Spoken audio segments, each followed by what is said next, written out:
Hello, everybody. I am Zenith Rule, and welcome back to the Disney debate, where Cat Mac, Y2 Staller, and I usually debate the Disneys.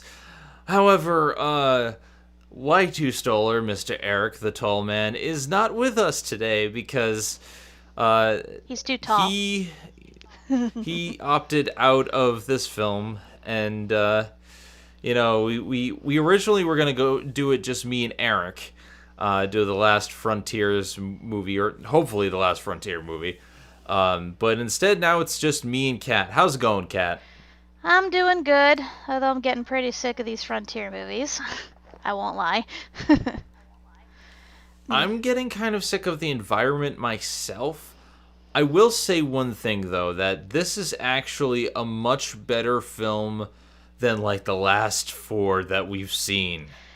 Yeah, this is way more tolerable, but I wouldn't call it good exactly. There are good stuff about it, but it's nothing that, you know, nothing I would call particularly memorable.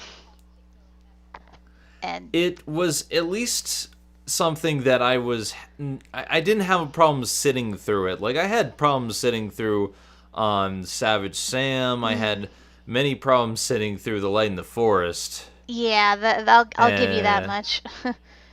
yeah, like it's not a particularly great film, but it's something that, if you put it on in history class, I would watch it, you know? Yeah, but if that's one thing we could say at least is that they pretty much tried to make a background story out of something extremely simple, and granted it's about an actual true like historical character, but for what it's worth, it is like one of the few renditions I've seen that tries to portray the history somewhat accurately, I guess. Yeah, this was kind of weird because going into Tonka, I knew nothing. I didn't know what it was going to be about. I didn't know what they were going to do with it. So, to my surprise, it's a film about Custer's last stand, not about Custer. It's about a horse, a real life horse. It's kind of like Hachiko. Like there's a Japanese legend Hachiko about a dog. Well, this is an American legend about a horse that survived Custer's last stand, and it's a true life event. And Kat, do you want to fill them in a little bit? Yeah, I guess I may as well for all of our non-American listeners, or for anyone who just didn't pay attention in history class. So yeah, the whole movie takes place before and up to and during and a little bit after of during Custer's last stand, which is also known as the Battle of Little Bighorn. For those of you who don't know, the General George Armstrong Custer was this famous colonel who tried to lead the 7th Cavalry up against Sitting Bull and several tribes of Indians, trying to force them off their land. Well, he made several gross miscalculations and failed completely, and pretty much his entire battalion was just wiped out by the Indians. Like they He was a very bad strategist. Yeah, he like honestly there are like books and articles and movies, like so many things detailing like his ultimate failure and how this all went down and how it could have went down and everything. Like it is honestly one of the more noticeable battles, and definitely one of the more notable battles for the Native American community too, because it showed just how strong they were and how what great fighters they were. But but yeah, that's beside the point. So yeah, the reason we bring this up is, like I said, this movie, it's so weird how it fits into all this, because you don't expect it, because when the first thing it tells you opening up is like it talks about Custer's last stand and how there was one survivor and it was a horse, and this is the story of the horse. It's like, wow, I did not see that coming. And from there, it doesn't go from the horse. It spends a lot of time with this Indian for the majority of the first part of the film until he finds the horse, and like the film basically starts with him trying to rope a wild horse. And after a series of events, he finds the horse and he tames it. Yeah, the movie kind of starts off as your typical a boy and his animal. Like usually it's a boy and his dog. In this case, it's the boy and his horse. And the way they build it up, it seems like it's going to be one of those coming of age type stories. But that kind of only lasts for, I want to say, what, the first 20 minutes? Yeah, like the whole conflict in the first like third of the film, I was just thinking, okay, so are they going to build it over the course of the film where it's him trying to prove that he can be just as brave as I think it was Yellow Bull, was it? Yeah, his cousin. I think it was a yellow bear. Yellow Bear, okay, because he's White Bull. But yeah, he's trying to prove that he's just as good, and he makes a mistake early on. He loses this prized rope, which they don't explain for a while why it's a prized rope. Apparently, it has many different colored horse hairs in it, which it's probably harder to obtain all of that different strands to make a strong rope. But it starts off with him losing the rope, and his cousin's all mad, like, "This is my prize rope. How dare you take my prize rope?" And I'm like, dude, it's a rope. I know.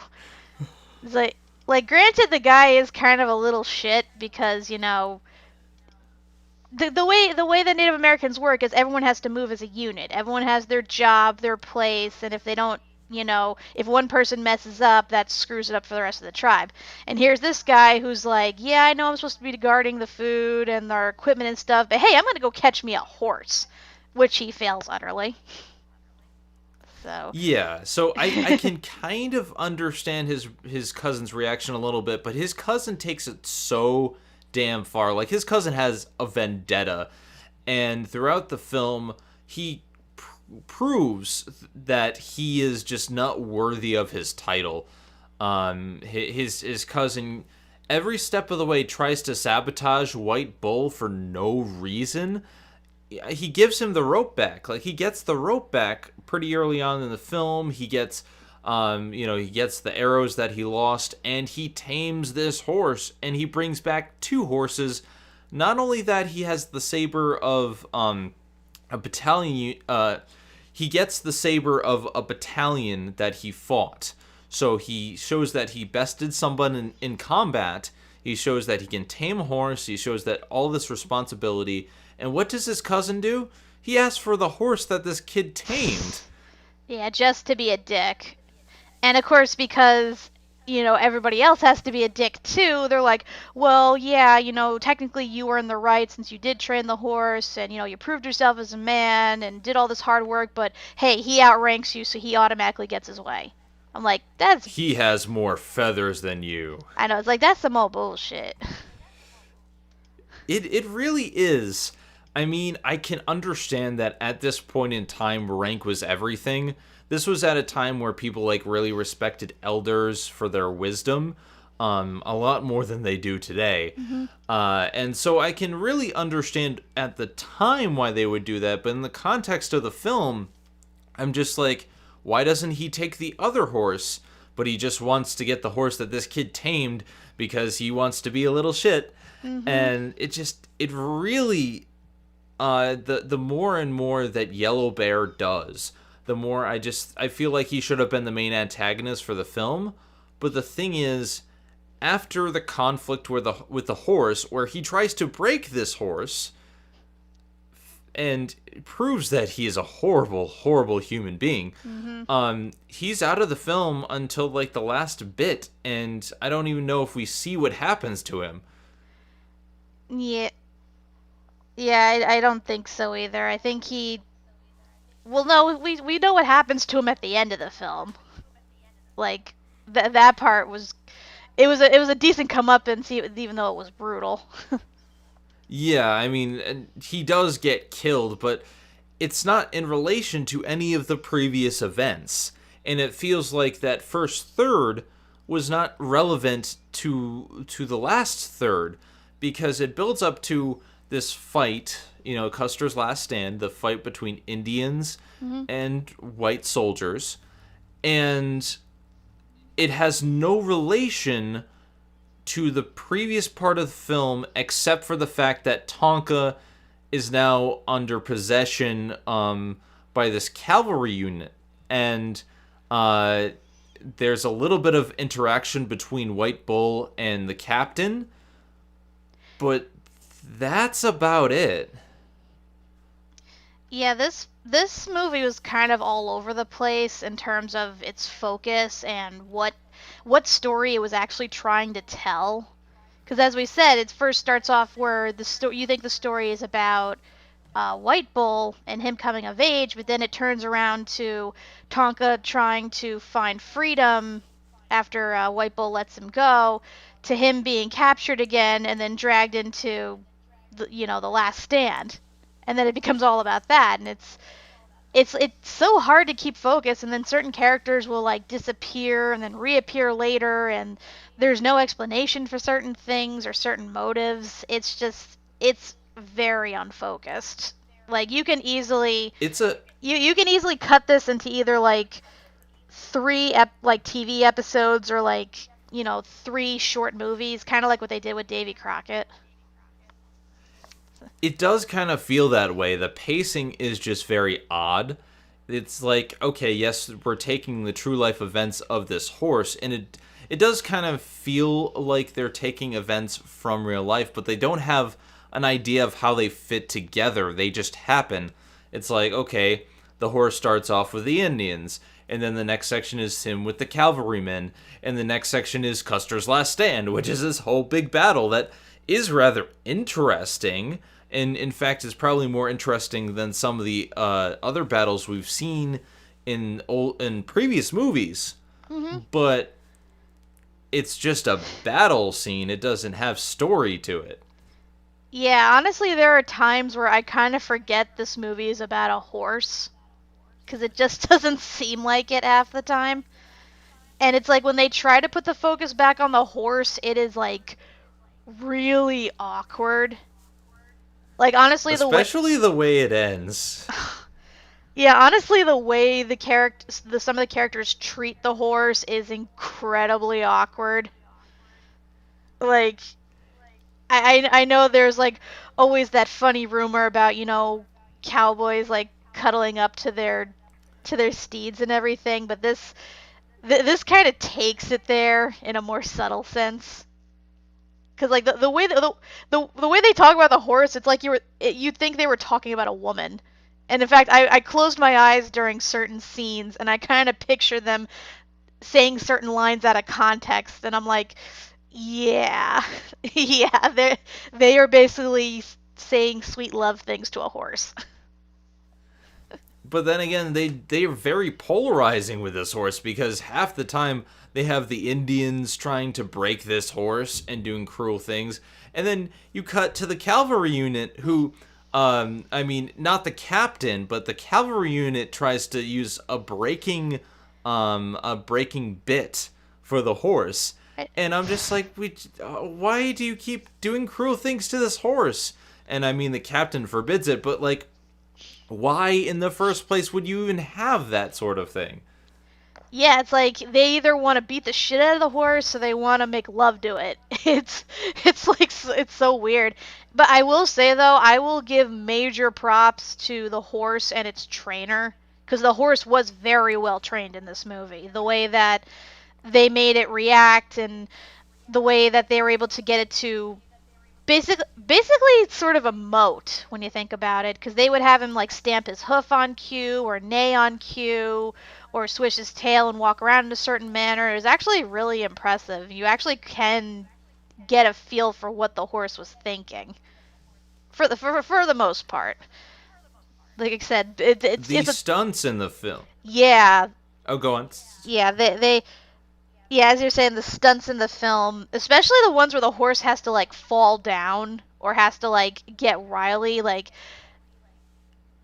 I don't know if that was like if there was like training secrets or they had to like really antagonize the horse, but there are points where I kind of flinched for the horse because I thought it like legitimately was getting hurt. Which Yeah. given that this is the late 50s, I wouldn't, I I would kind of believe that that might have happened. I mean, I could be wrong, but based on how it looked in the film, it's like either that's really good training or they had to go to some extremes to get certain reactions from the horse.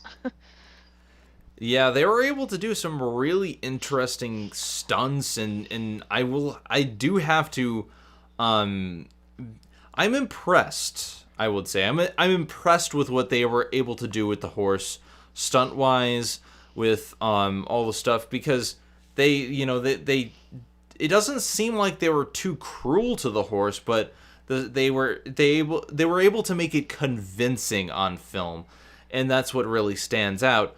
Um, Another thing I will give this film, the captain is a fantastic actor. Mhm. Yeah, he's actually like kind of charming.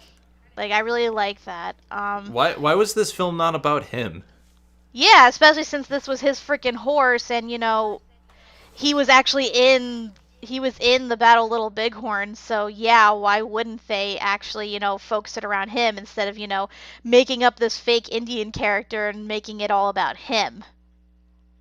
Like, granted, like the guy does end up dying. I mean, I'm not spoiling anything. The real life captain does die in the battle. It's just a shame because they play him up as such a good guy and strangely tolerant of someone of his rank and in that certain era. So, yeah, I was kind of disappointed we didn't get more of him. Yeah, he was a great character, and whenever he was on screen, I kind of perked up because a lot of the stuff with White Bull it was okay, but when the captain was on screen, he has this charm about him that I'm just like, okay, I'm starting to kind of get into this because he and his unit were interesting. And then Custer comes on screen, and his mustache is Oh my ridiculous. god.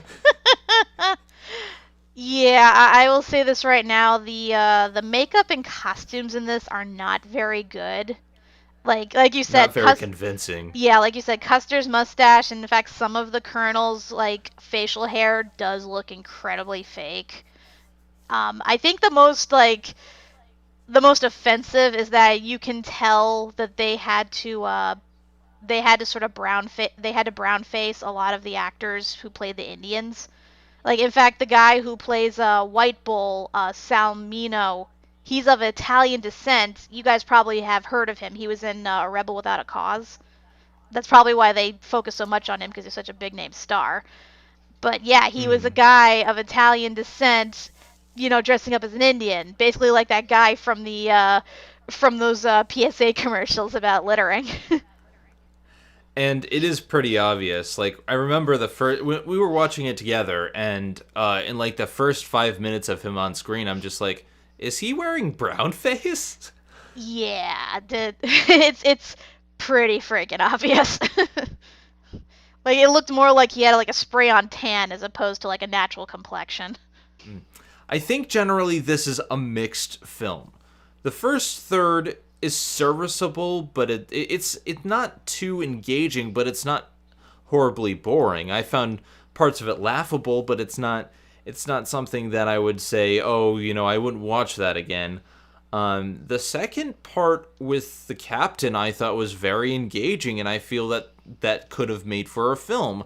And the third part, while a good battle, does nothing for these characters. So it's very, very hard to judge in that regard. But then there's the ending, which kind of comes out of nowhere. Like, it looks like pretty much everyone has died. I mean, White Bull has been shot, but he gets up, and this cavalry unit is coming, and they're like, "Oh, you're that Indian who is hanging out with the captain. We're going to patch you up, and we're going to let you be part of the army. You get to take care of the horse and ride it, even though we said he shall never be rode by anyone ever again." That's like the speech at the end, but immediately afterwards they're like, "Well, we can make an exception for you." What? Yeah, that dear God, that ending. And and the thing is, like, it's not like it's your typical Disney thing where they, have to make it a happy ending, because they're trying to appeal to kids or whatever. Like, this actually legit happened, because as we mentioned, the horse, Kamachi, he was actually a real horse who actually survived the actual battle and lived to tell the tale. And he was actually, like, honored for his bravery, and he was, like, given all this special treatment and stuff. It kind of became a mascot for the army as a result. And he was, like, really honored for, like, a horse. I mean, like, really honored. Like, he actually got a military funeral. Like, that's what prestige they held him in.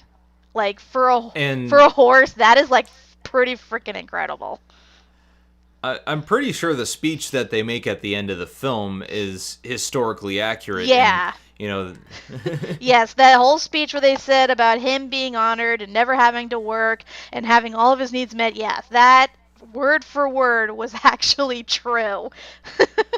It's like, Jesus Christ, like, soldiers coming back home don't get this kind of treatment, and yet this horse is being treated like a freaking prince. Like, oh my god. so yeah, the ending kind of comes out of nowhere. A lot of White Bull's friends are dead. His cousin's dead. He's left for dead in the battlefield. The Indians don't even like see him, but the cavalry takes him in, and he gets to look over this horse. And it's just like Yeah, it's like, I true. was scratching my head. I know, it's like, true, you shot some of our men and, aided in the defeat of our army and have left us desolate, but hey, we'll welcome you in with open arms. Yeah, that would totally fly. And that is where I feel that this should have been about the captain, because if you want to have a tragic ending where the captain dies and he's a historic person, have it focus more on the captain and how he likes his horse and his bond with his horse. I get that they were trying to do a both sides of the story vibe, and they did it much better than The Light in the Forest, where they actually make you feel for the Indians. Yes. Again, it's another one of those things where, even though they are being blatantly stereotypical and insensitive, they're still trying to, portray the Indians as somewhat sympathetic, even though half the time it doesn't come off as so. They were just they would be better off just not having that part in the film. Or, I mean, again, I don't know the historical how this horse really was trained and found or whatever. It could be that an Indian found and trained him. But for the purposes of this film, you spend a lot of it with things that we don't need to see. Yeah, like, though I think what would have been better, like, I just thought of this in my head, a good way they could have like, if they were ever to remake this, which I doubt, they could have had it so that it started off with the horse being bought by the captain, them forming their bond, and then an Indian, I guess White Bull, is captured, trying to spy on the enemy, and they're gonna kill him, but the captain steps in and vouches for him and makes him the horse's caretaker, and then Sitting Bull bonds with the horse, and then that would explain why afterward the horse gets honored in the guy's memory, and the Indian becomes his caretaker. To me, that would make a little more sense as opposed to trying to give the Indian his own story, which really has no bearing on the plot whatsoever. Yeah, that would make a lot more sense. Speaking of, things that I've been thinking about, the title of the film is also kind of weird, because when I first heard it, I thought it was about Tonka trucks. Yeah, and I thought Tonka as in Tatanka, like they would say in Dances with Wolves to describe the buffalo. So, yeah, we were in for a surprise here. If they were going to call it anything, they should have called it Comanche, which was the actual name of the horse. In some places, they actually did release it under the title A Horse Named Comanche. I don't know why they didn't do that here. I don't know why they had to give the horse a separate name, but whatever. I guess it fit better on the poster or something. Speaking of names, they name this horse twice in the film, and it's really, really hilarious because, it's like, oh, this is your name. You're Tonka. Tonka something, and he says, "Oh, that is your name," and I'm just like, but I don't. But my name is Steve. Like, they just give him a name, and then the cavalry guy picks him up, and he's like, "Your name is Comanche. Do you like your name, Comanche?" It's like, I was just given another name. His name is Mary, and you will accept his life decision. This deal is getting worse all the time. No, I mean, it was like it's understandable because I mean there are cases where pets will go through owners, and a lot of the time the owners will rename them. Especially if like they were adopted as strays and just given a random name in the pet shop, and then the owner changes it later on. I mean that's kind of common, but yeah, considering that this is based on a real actual horse whose name was actually Comanche, it is really head scratching why they had to name it twice. Like I Yeah, like I think it because I'm going to assume it has something to do with the song because there is a song for this like there is in the other past couple films we've seen, and it's not a bad song. I actually was humming it a little later, and they of course play the music throughout it. But I guess like that's the only reason they change is because you can do more lyrically with the word Tonka than you can with Comanche. I'm going to assume. yeah, yeah. I mean, it's a serviceable song. It's not quite as good as Old Yeller, but they're trying to get that Old Yeller vibe, and I think it's better than what they did with Savage Sam. And you have this one song to represent your film, which is what they've kind of been doing in these films that aren't musicals, that are more live action. So you have this one theme song for the film, and I think it's far more serviceable than some of the past ones.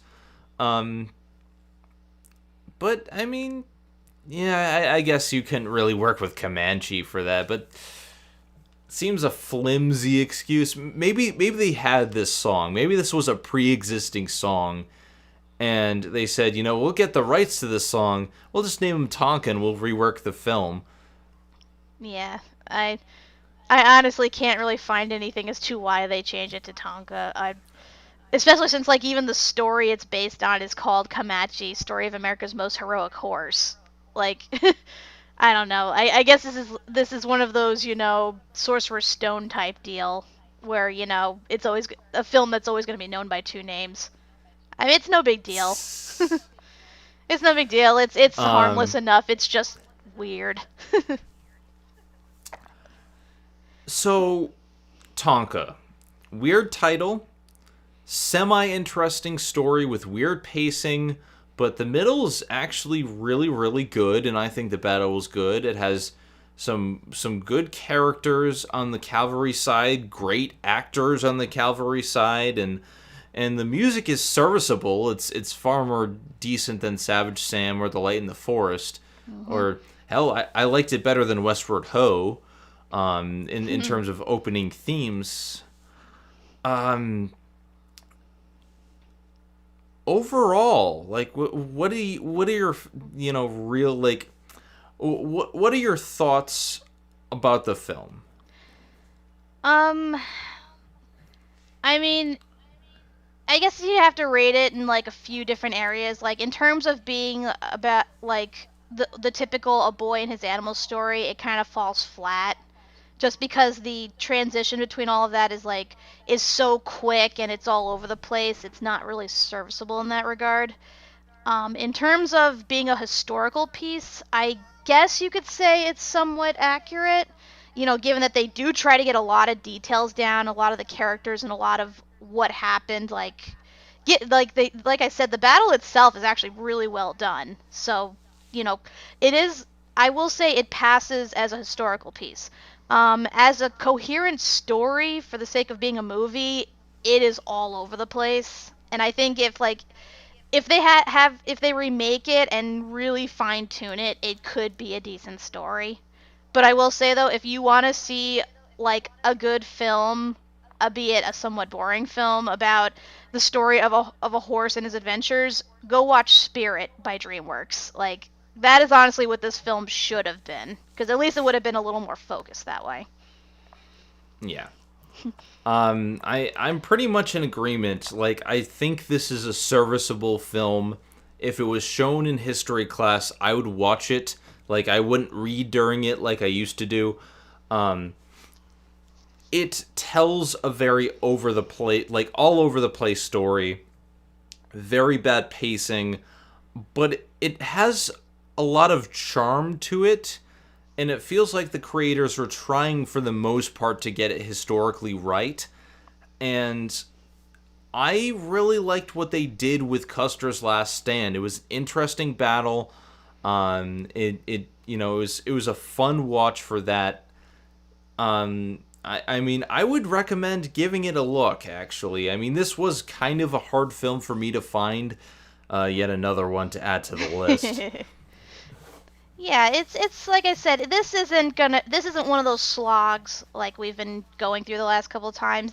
I would say this is worth a watch if you're like a historical buff and you're into like, the old wars and stuff. It's definitely worth a watch in that regard. But I will warn you, it does drag in some parts and does meander a bit. But for the most part, it is entertaining, if only to watch, two men talk about how much they love their horse. And just to see like Indians and cavalrymen just fighting each other. So yeah, I would say go watch it if you're into that. If you're looking for a legitimate copy of the film, it's available on YouTube for $5. You can look up Disney's YouTube channel, and you'll watch the trailer. And if you pay, I think it's $5 to purchase and $3 to rent or something like that. But it is kind of glitchy. You have to watch it like all in one sitting, because if you exit out of it too many times, it'll bring you back to the pay screen. Like legit, like it glitched on me. So I went outside and found a DVD and got a copy of for myself.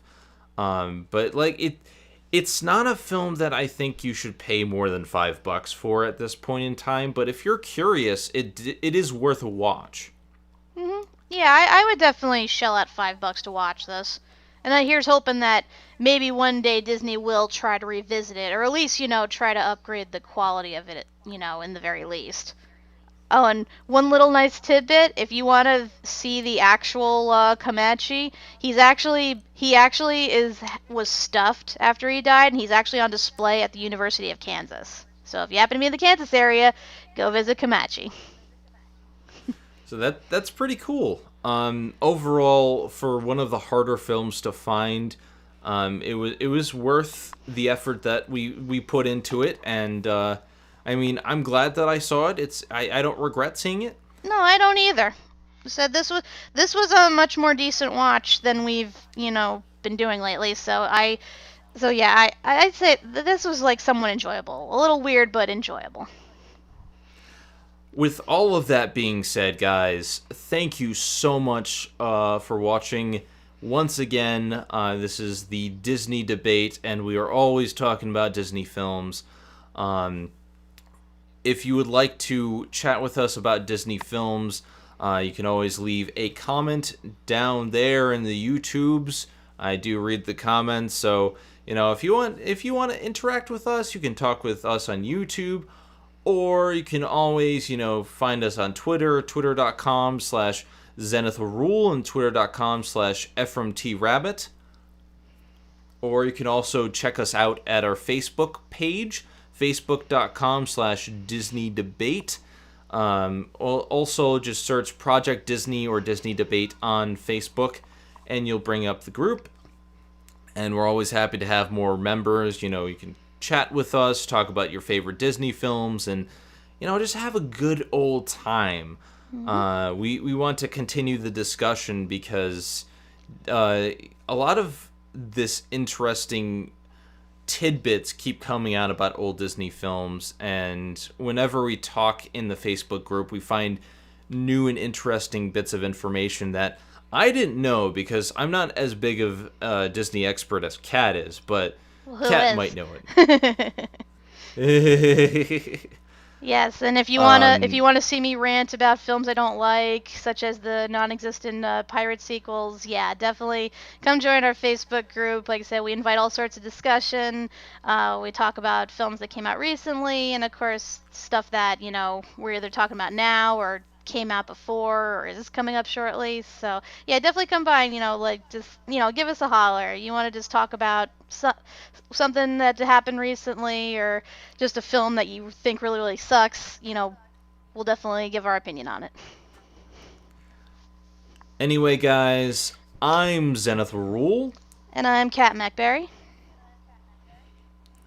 and this has been the Disney Debate. We will see you guys next time. TTFN, ta-ta for now. And be sure to always treat yo horse right. Treat it right, yo. Or he will curb stomp you to death. Literally. Thank you for watching the Media Meltdown. Don't forget to like, comment, and subscribe for more awesome videos. And if you like what you see, show your support on the Patreon page at patreon.com/Media Meltdown. See you all next time on the Media Meltdown.